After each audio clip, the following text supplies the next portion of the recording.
A 19-year-old Filipino woman was found dead in the desert alongside her friend a few weeks after marrying an influential Dubai sheikh. Both had been shot in the head. Liana Raymond grew up in the small village of San Miguel on the island of Luzon, in a province where most families live on a few dollars a day. Her father worked in the rice fields. Her mother sold vegetables at the local market. There were 5 children in the family, and Liana was the eldest. Their home was a simple hut with bamboo walls and a palm leaf roof. Electricity was intermittent, and there was no running water. The girl finished local school at the age of 16 and began helping her mother at the market. She earned about $20 a week. This money was barely enough to feed the family. Her younger brothers and sisters could not continue their education due to a lack of funds for school supplies and uniforms. Liana's father suffered from chronic back pain after an injury at work, but the family did not have the money for treatment. There was a small agency in the village that helped local girls find work abroad. Many left for the Persian Gulf countries to work as housekeepers or nannies. The pay there was dozens of times higher than in the Philippines. Families who received remittances from daughters working in Dubai or Abu Dhabi could afford to renovate their homes, buy motorcycles, and pay for their younger children's education. Maria Santos had been Liana's friend since childhood. They grew up on neighboring streets, went to school together, and spent all their free time with each other. Maria's family was even poorer. Her father died of malaria when she was 12, leaving her mother alone with 4 children. Maria was forced to drop out of school at 14 to help her family. She worked as a cleaner in a local hotel, earning about $15 a week. When Maria turned 18, she contacted the same agency and left for Dubai to work as a housekeeper. The contract was for 2 years, with a salary of $400 a month. She sent most of the money to her mother. Maria's employer was a wealthy family from the Jumeirah area. The house had 8 bedrooms, a swimming pool, and a large garden. Maria was responsible for cleaning and working in the kitchen. The working day lasted from 6 in the morning until 10 at night, with virtually no days off. Liana stayed in the Philippines and continued to work at the market. The girls kept in touch via instant messengers. Maria told her about life in Dubai, about the wealth of local families, about how much money was spent on things that would be considered incredible luxuries in the Philippines. She described cars worth hundreds of thousands of dollars, jewelry, clothes from world-famous designers, and houses the size of an entire neighborhood in their village. A year after Maria's departure, Liana's family's financial situation deteriorated. Her father completely lost his ability to work due to progressive back problems. The family's income fell to a critical level. Liana's mother began to take small loans from neighbors to buy food. The debts grew. The younger children were starving. Liana understood that the situation required radical measures. She contacted an agency and asked them to find her a job in Dubai. An agency employee, a middle-aged man in a white shirt, sat at an old wooden table and leafed through a folder of documents. He explained that demand for Filipino domestic workers had declined and competition was high. Salaries had fallen to $350 a month. But there were other options, he said. Options that could bring in much more money. The agency sometimes received offers from wealthy Arab men looking for wives from Southeast Asia. Such marriages were legal under Islamic law, which allowed a man to have up to 4 wives at the same time. Filipino women were in demand because of their youth, submissiveness, and willingness to convert to Islam. The brides' families were paid a mahar, a wedding ransom, which could range from $50,000 to $150,000, depending on the girl's age and appearance. An agency employee took a photo out of a folder. The picture showed an elderly man in traditional white clothing and a red and white headscarf. He had a gray beard, dark eyes, and wrinkles on his face. The man was 65 years old. His name was Khalid al-Mansouri. He was a member of an influential family clan that owned several construction companies and large tracts of land in Dubai. His fortune was estimated at tens of millions of dollars. Khalid already had 3 wives. The first was his cousin. and they had been married for over 40 years. He had 5 adult children with her. His second wife had given birth to 3 children. The third, much younger, was from Syria and had joined the family 10 years ago. Khalid had no children with his third wife, and now he was looking for a fourth, his last wife, according to Islamic law. The agency sent Khalid several profiles of young Filipino women who were willing to consider a marriage proposal. Among them was Liana's profile with several photos. In the pictures, the girl looked shy, with long dark hair and large brown eyes. Khalid chose her. He told the agency representative that the girl looked modest and well-mannered, just as the wife of a devout Muslim should be. The agency contacted Liana's family. An employee came to their village and presented the offer to the girl's father. The dowry would be $100,000. Half of the amount would be paid immediately after signing the contract, and the other half would be transferred after the wedding. Liana would have to convert to Islam, learn the basic prayers and rules of conduct for a Muslim wife. The agency would arrange all the necessary documents, visa, and flight. Liana's father was Catholic, like most of the residents of their village. The idea that his daughter would convert to another religion and marry an elderly foreigner with 3 wives seemed alien to him. But he looked at his starving younger children, at his wife who cried at night because of their debts, at his own hands that could no longer work. $50,000 would solve all the family's problems for many years to come. He called Liana and explained the situation to her. The girl listened silently. She understood that she had no real choice. The family was starving. Her younger brothers and sisters went to school without shoes because there was no money for new ones. Her mother had sold all her jewelry. The neighbors refused to give them new loans because the old debts had not been repaid. If Liana refused, the family would be out on the street in a few months. Liana agreed. She told her father that she was ready to do it for them. That same evening, she wrote a long message to Maria. She told her about the proposal, that she had accepted it, and how scary the thought of marrying a strange old man was. Maria replied a few hours later. She wrote that she understood Liana, that she would have been in her shoes if she had received such an offer. Then she added that the employers she worked for were acquainted with the Al-Mansouri family. They were very wealthy and influential people in Dubai. The next 2 weeks were spent preparing. A representative from the agency visited Liana every day. He taught her basic Arabic phrases, explained the rules of behavior in a Muslim family, told her how to dress, how to talk to elders, and how to behave with her husband. Liana had to be submissive, quiet, and obedient. She was not to argue with her husband, raise her voice, or leave the house without permission.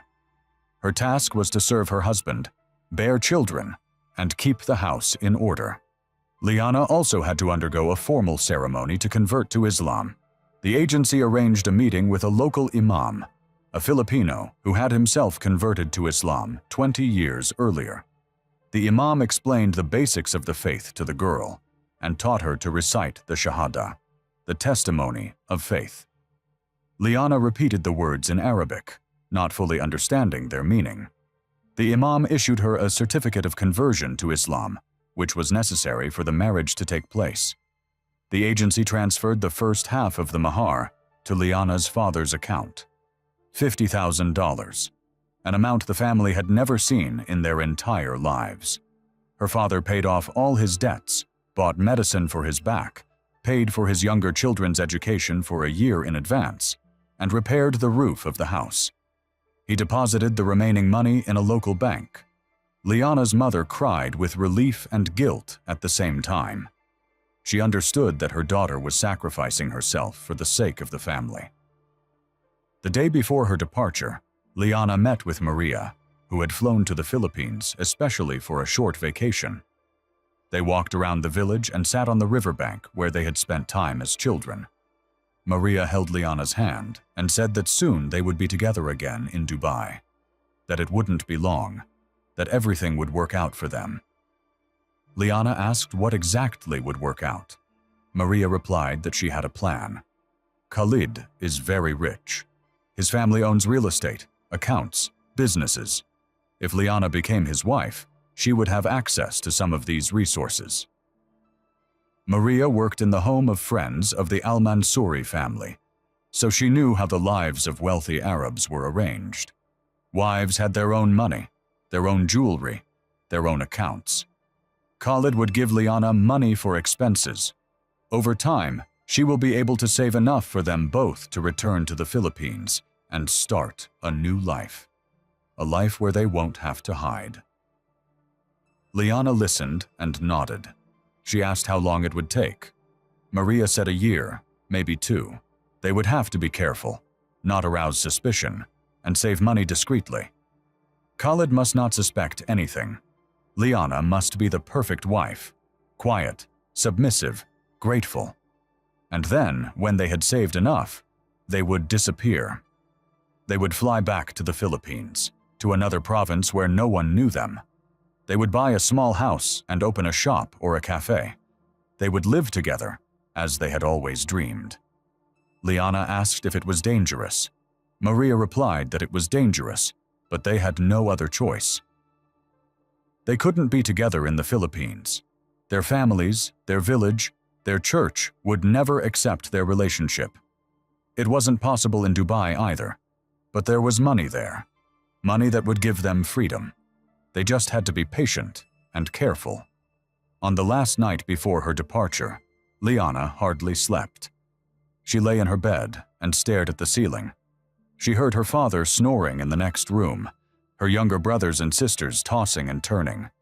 She thought about how she would never see this house, this village, these people again. That tomorrow she would fly to another country, to a stranger who would become her husband. A man 3 times her age. A man who already had 3 wives and 8 children. A man she had only seen in a photograph. In the morning, the whole family took Liana to the airport. Her mother cried incessantly. The younger children clung to their sister's hands. Her father stood aside with a stony face. Liana hugged each of them, saying that everything would be fine, that she would write to them every week, that they would see each other again soon. She didn't believe these words, but she kept repeating them. An agency representative accompanied Liana to Dubai. On the plane, the girl sat by the window and watched the Philippine Islands disappear below her. Rice fields, villages, rivers, everything she knew, everything that was her life. The plane rose above the clouds, and only the sea remained below them. The flight lasted about 8 hours. Liana was too nervous to eat. The agency representative tried to calm her down, saying that the Al-Mansouri family was very respected, that they would treat her well, that she was lucky. Liana nodded silently. When the plane landed in Dubai, it was early morning. Liana was taken through passport control, and her luggage was checked by customs. At the airport exit, they were met by a driver in a black suit. He took Liana's suitcase and led them to the car. It was a large black SUV with tinted windows and leather seats. They drove along a wide highway. Skyscrapers, shopping malls, and hotels flashed by outside the window. Liana had never seen anything like it. The buildings were huge, sparkling, and seemed unreal. The roads were perfectly clean, the cars expensive. Everything looked like the set of a movie about the future. The driver turned off the main road into a residential area. Here there were villas surrounded by high walls, palm trees, manicured lawns, flowering shrubs. The car stopped in front of a massive wrought iron gate. The driver pressed a button, and the gate slowly opened. Behind the gates was a spacious courtyard paved with light-colored stone. In the middle was a fountain, surrounded by palm trees growing in large ceramic pots. The house itself was 2 stories high, light beige in color, with large windows and columns at the entrance. It was a villa that could accommodate 20 houses from the village of Liana. An elderly woman in a black abaya with gold embroidery stood at the entrance. Her face was covered with a niqab. Only her eyes were visible. It was Khalid's first wife. She silently looked Liana up and down, then gestured for her to follow her. Inside the house, it was cool from the air conditioning. The floors were white marble. The walls were decorated with Arabic calligraphy in gold frames, and the furniture was dark wood with carvings. The first wife led Liana through the living room, then up the stairs to the second floor. They walked down a long corridor and stopped at a door at the end. The woman opened the door and showed Liana the room. It was a spacious bedroom with a large bed, a wardrobe, a dressing table, and a separate bathroom. The windows overlooked a courtyard with a garden. The first wife said something in Arabic, but Liana didn't understand a word. The woman repeated it more slowly, but that didn't help. Then she simply pointed to the bed, the wardrobe, and the bathroom, and left, closing the door behind her. Liana was left alone. She sat down on the edge of the bed and looked around. The room was larger than her family's entire house in the Philippines. The bed was soft, the sheets were snow white. The bathroom had a huge bathtub, a marble sink, and a mirror covering the entire wall. There were new towels on the shelves and bottles of perfume and cosmetics on the dressing table.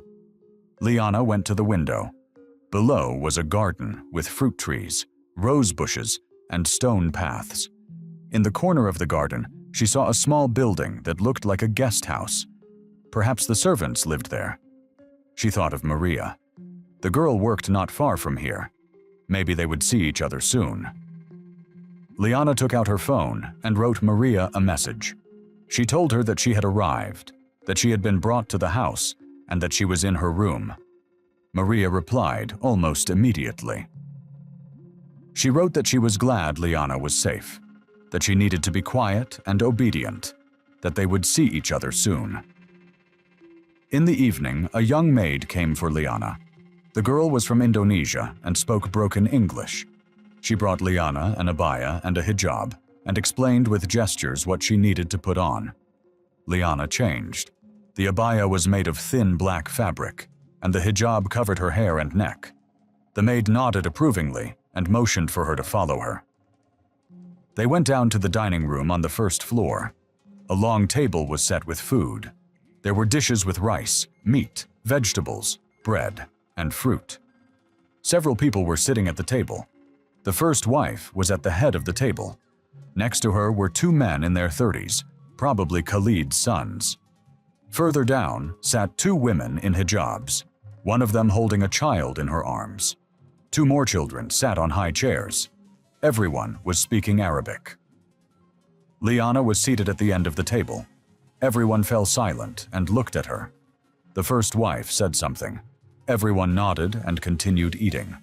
Liana picked up a fork, but the maid stopped her and showed her that she had to eat with her hands, like everyone else.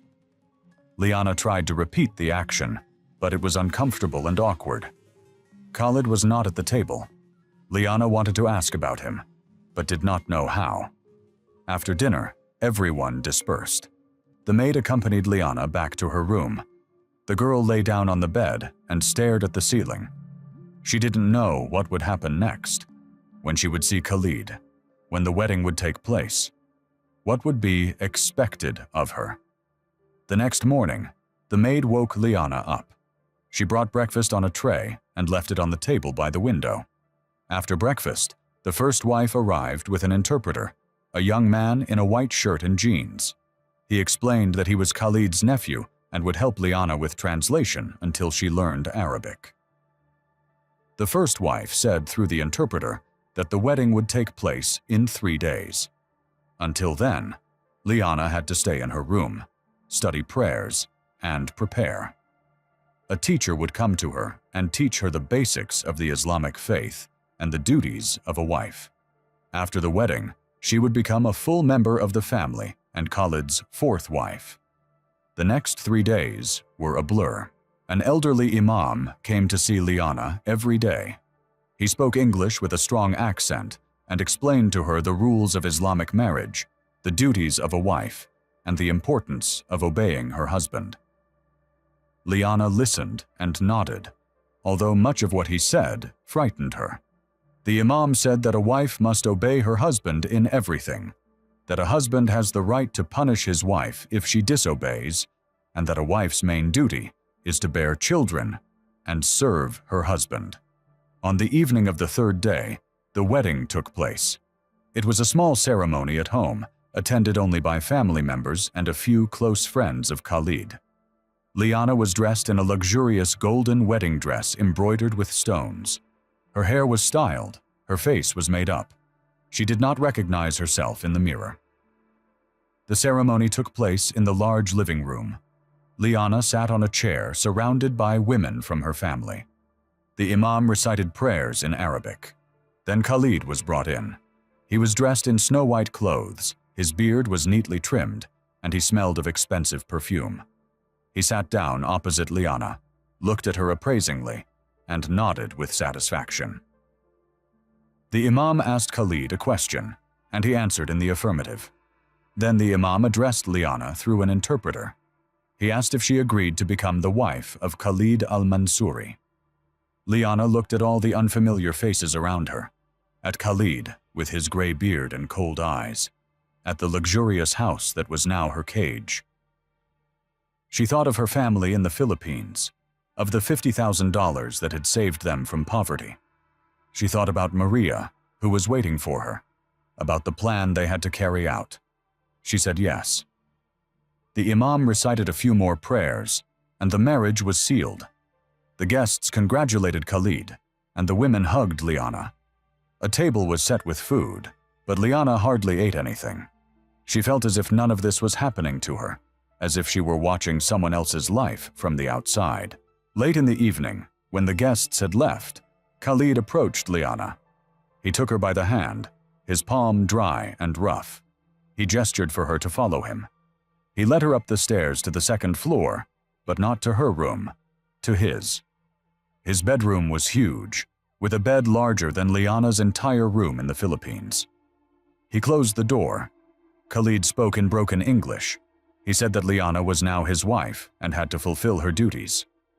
Liana stood motionless, not knowing what to do. Khalid came closer and began to remove her jewelry. His movements were slow and methodical. Liana closed her eyes and thought about anything but what was happening. She thought about the sea, about the rice fields at home, about Maria. Liana hardly slept that night. Khalid fell asleep quickly, his breathing heavy and hoarse. Liana lay next to him and stared into the darkness.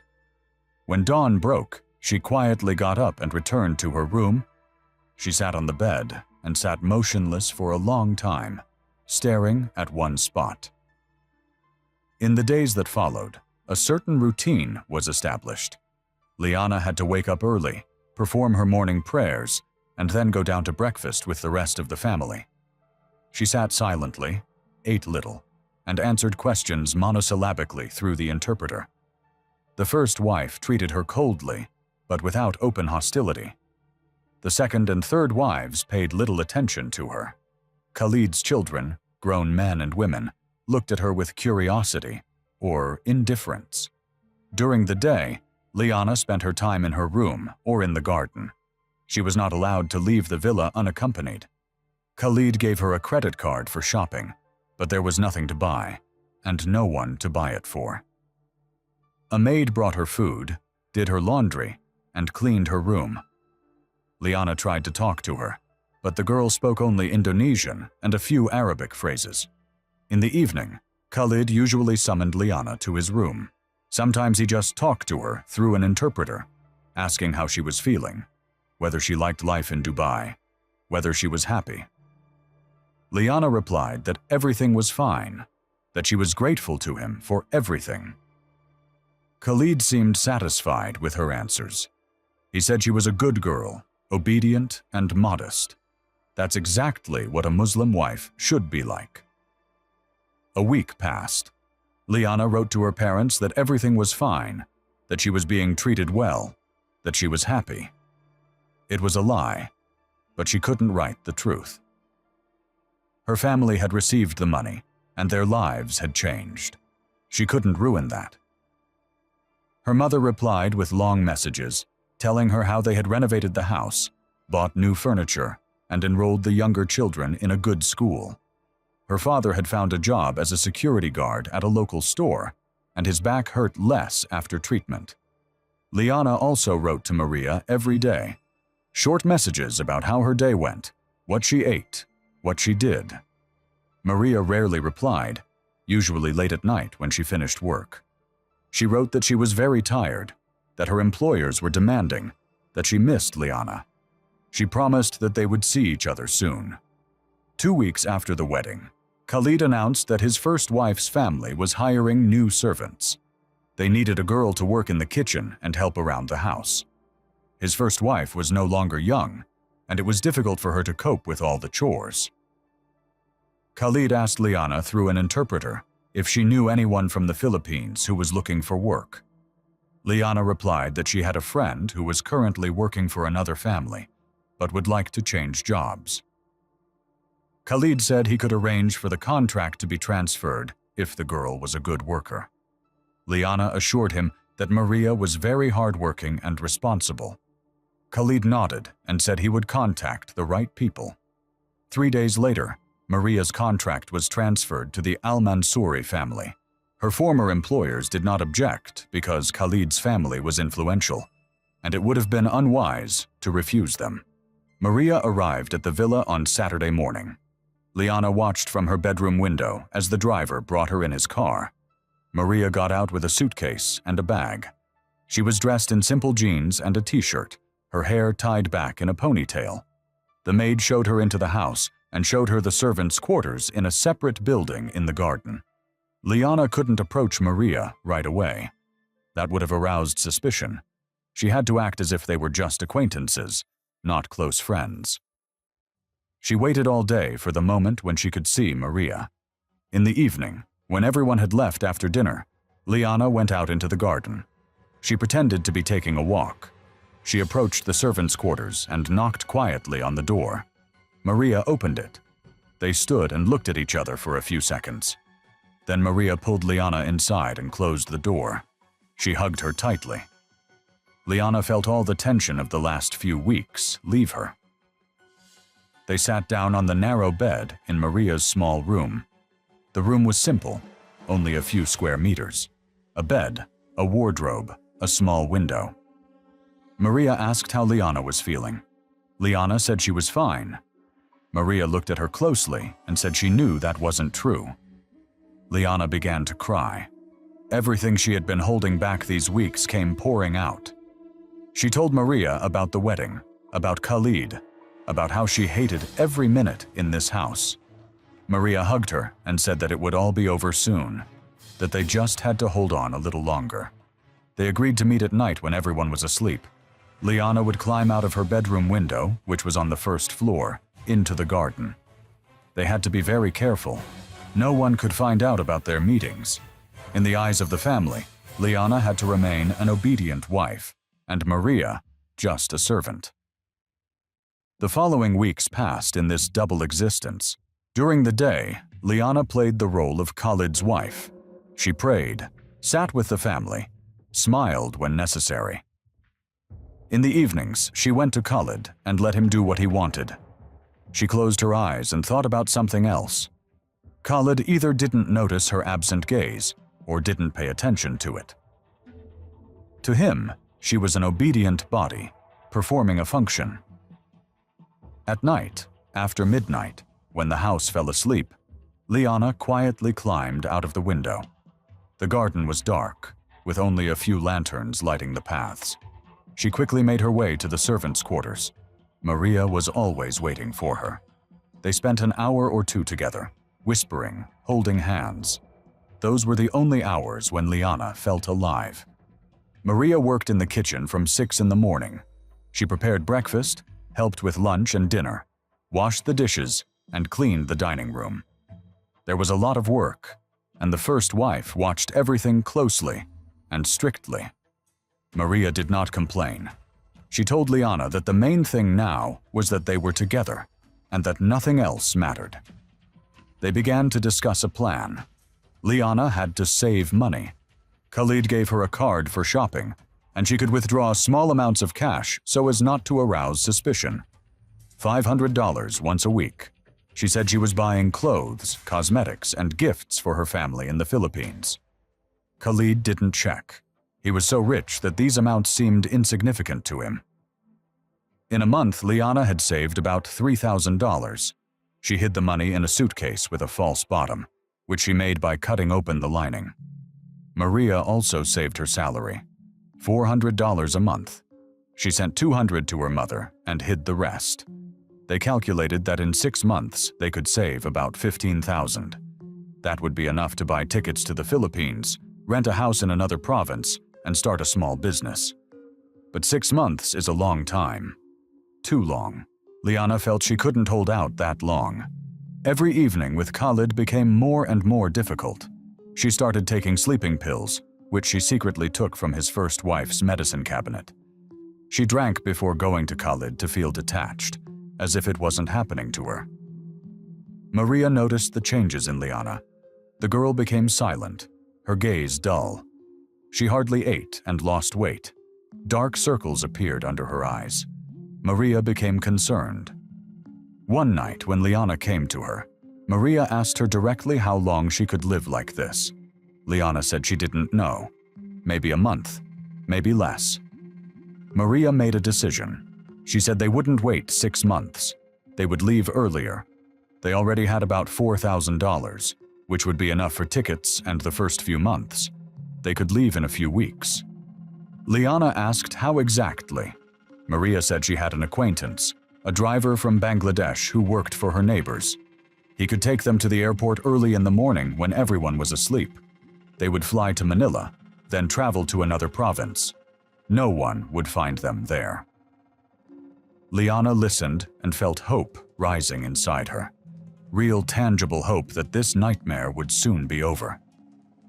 She asked when exactly they could leave. Maria said in 2 weeks. They needed to prepare the documents, buy tickets online, and make arrangements with the driver. Liana nodded. 2 weeks, 14 days. She could hold out for another 14 days. Liana counted the hours over the next few days. She behaved as usual so as not to arouse suspicion.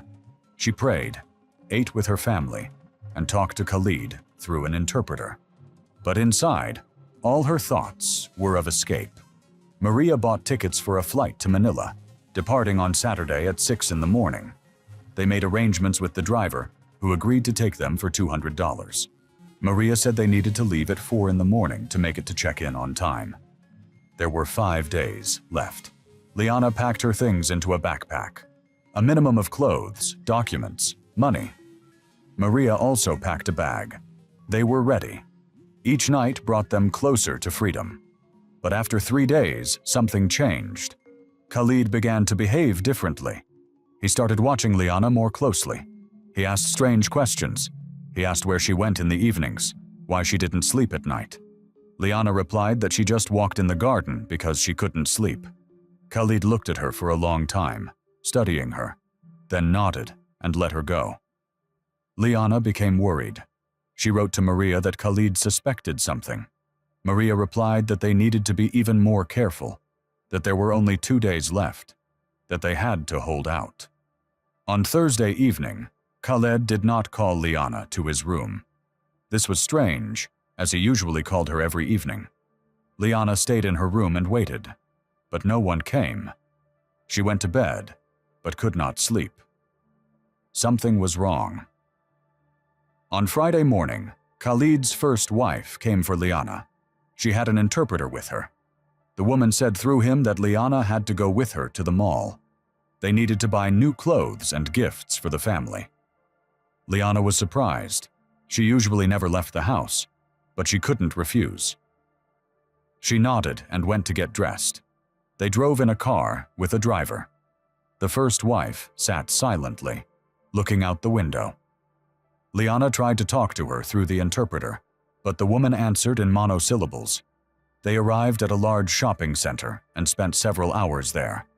The first wife bought things, showed Liana dresses and jewelry, but didn't buy anything for her. They returned home in the evening. Liana immediately went to her room. She wrote to Maria that they were leaving tomorrow, that she needed to be ready at 4 in the morning. Maria replied an hour later. She wrote that everything was ready, that the driver would be waiting at the gate. Liana didn't eat dinner. She told the maid that she wasn't feeling well, that she had a headache. She lay down on the bed and waited. She listened to the sounds of the house, how everything gradually quieted down, how the lights in the rooms were turned off, how silence fell. At midnight, Liana got up. She put on dark clothes and took her backpack. She went to the window and carefully opened it. She listened. Silence. She climbed over the windowsill and jumped into the garden. The grass was wet from the evening watering. Liana quickly went to the servants' quarters. She knocked quietly. No one answered. She knocked again. Silence. Liana tried to open the door. It was unlocked. She opened it and went inside. The room was empty. The bed was neatly made. The wardrobe was open. Maria's things were gone. There was a note on the table. Liana picked it up with trembling hands. The note was in English, and the handwriting was not Maria's. There were only a few words written on it. "Go back to your room. Immediately." Liana stood with the note in her hands. Her heart was beating so hard that she could hear it pounding in her ears. Maria was gone. Her things were gone. Someone wrote this note. Someone knows. She turned and ran out of the room. She ran back to the house. She had to get to her room and pretend nothing had happened. Maybe it wasn't too late. Maybe she could come up with an excuse. But when she ran up to her window, there was a man standing there. It was Khalid's eldest son, about 35 years old. He was dressed in black, his arms crossed over his chest. He looked at Liana with a cold stare. Another man emerged from the shadows behind him, the villa's security guard, large, silent. Khalid's son said something in Arabic. The guard grabbed Liana by the arm. She tried to break free, to scream, but the guard covered her mouth with his hand. With his other hand, he held her by the shoulder. Liana couldn't move. Khalid's son came closer. He looked at her with contempt. He said something harsh in Arabic. Then he waved his hand at the guard. The guard dragged Liana to a car parked at the side entrance to the garden. It was a black SUV with its headlights off. Liana was pushed into the back seat. Khalid's son sat next to her. The guard got behind the wheel. The car quietly drove out of the courtyard, through the side gate. Liana looked out the window. She saw the villa, the garden, everything that had been her prison for the last few weeks, receding into the distance. The car drove through the empty night streets of Dubai. The skyscrapers glowed with lights. Then the city began to disappear. The road narrowed, and there were fewer houses. They turned onto the highway. Ahead was the desert. Liana realized what was happening. She knew stories about girls who had disappeared in this country, about servants who ran away and were found dead, about wives who disgraced their families and were never seen again. She knew that there were laws in this country, but for families like the Al-Mansouris, the laws didn't always work. Money and influence decided many things. She tried to open the door. It was locked. She tried to hit Khalid's son. He easily caught her arm and twisted it painfully. He said something in Arabic, his voice icy. Liana stopped resisting. She realized it was pointless. They drove for over an hour. The desert around them was black, only the headlights illuminating the road ahead. Then the car turned off the highway onto a dirt road.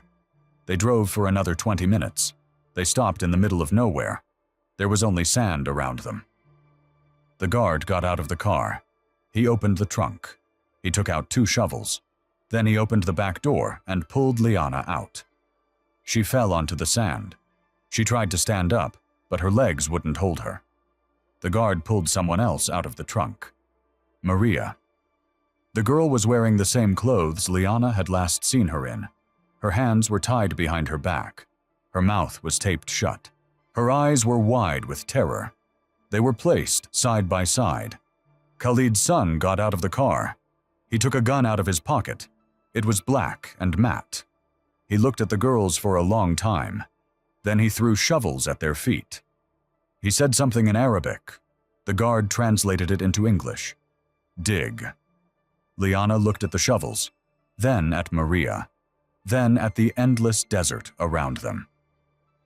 They were an hour's drive from the city. There was no help coming. Their phones were in the backpack that the guard had taken. It was pointless to scream. There was no one around. Maria looked at Liana. Her lips were taped shut, but her eyes said it all. "I'm sorry. I love you. Goodbye." Liana picked up a shovel. She stuck it in the sand. She started digging. They dug for about an hour. The sand was dense, the shovels heavy. Maria worked with her hands tied, falling several times. The guard lifted her up and forced her to continue. Khalid's son stood aside and smoked, keeping his eyes on them. When the holes were deep enough, about waist deep each, Khalid's son waved his hand. The guard took the shovels. The girls were placed at the edge of the holes, facing the desert. Liana turned around. She wanted to say something, to ask for mercy, to explain, anything. Khalid's son raised his gun. Liana saw the barrel pointed at her. She closed her eyes. Her last thought was of her mother selling vegetables at the market, her younger brothers and sisters in their new school uniforms. A shot broke the silence of the desert. Liana fell face down into the pit. A second shot rang out a few seconds later. Maria collapsed next to her. The guard checked both of their pulses. He nodded.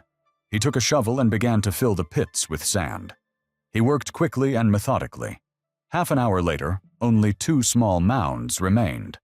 The wind began to smooth them out, even before the men left. The car returned to Dubai at dawn. Khalid's son entered the house through the side entrance. He went up to his father's bedroom. Khalid was sitting on the edge of the bed, reading the Quran. He looked up. His son nodded. Khalid closed the book and continued his prayer. In the morning, the first wife informed the servants that Liana and Maria no longer worked in the house.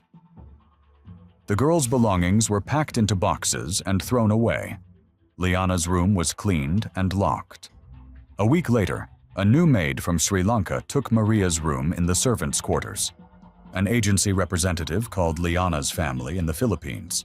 He informed them that their daughter had run away with her lover, disgracing Khalid's family. The marriage was dissolved. According to the contract, in the event of a breach of the terms by the bride, the family was obliged to return the dowry, $100,000. The family did not have that kind of money. The representative said he would give them a month to collect the amount. Otherwise, there would be a court case. Liana's father sold the house. Her mother sold everything they had bought with the dowry money. They took out loans from anyone who agreed to give them money. They collected $60,000. The agency wrote off the rest as a bad debt. The family moved to an even poorer neighborhood. The younger children dropped out of school again. The father returned to work in the fields, even though his back made it almost impossible for him to bend over. Liana's mother tried several times to call her daughter. The number was unavailable. She wrote messages, but no one replied.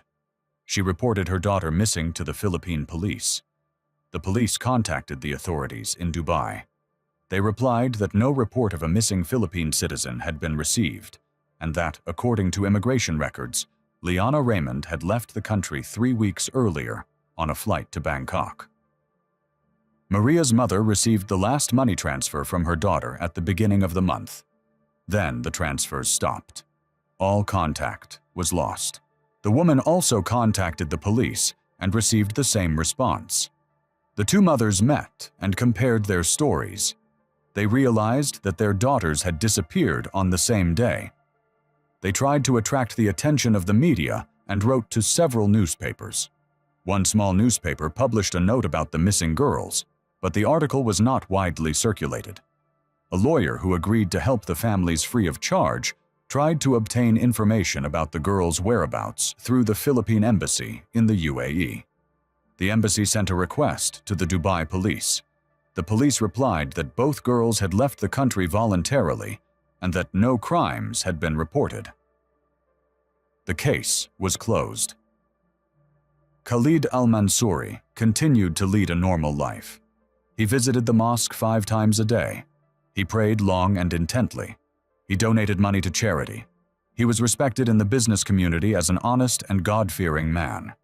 6 months later, he took a new fourth wife, this time a 20-year-old girl from Indonesia. Khalid's eldest son was promoted in the family business. He became the director of security for all of the company's facilities. The security guard who was with him that night quit a year later and returned to Pakistan. He bought a small shop there with the money he had saved in Dubai. The bodies of Liana and Maria were never found. The desert holds many secrets, and 2 mounds among the endless sands were no different from thousands of other irregularities in the terrain. Within a few months, the wind had completely leveled them with the ground. Officially, the girls are listed as missing. Their case is in the Manila Police Archives, among thousands of other similar cases of Filipino workers who have disappeared abroad. Every year, dozens of Filipino women do not return home from the Persian Gulf countries. Some do indeed run away and start a new life. Others die from accidents or illness. Others simply disappear, and no one ever finds out what happened to them. The story of Liana Raymond and Maria Santos is yet another line in these statistics. Their families are still waiting. Their mothers sometimes receive messages from scammers who claim to have seen their daughters in Thailand or Malaysia. They ask for money in exchange for information. The families no longer believe them, but they check every time because hope dies last. The only thing left of the girls are a few photos on their relatives' phones and entries in their village's church records. Their names are listed among those who have been baptized. The column for death is left blank. Technically, they are still alive. They just disappeared somewhere between Dubai and Manila, between the hope for a better life and the reality that turned out to be a grave in the sand.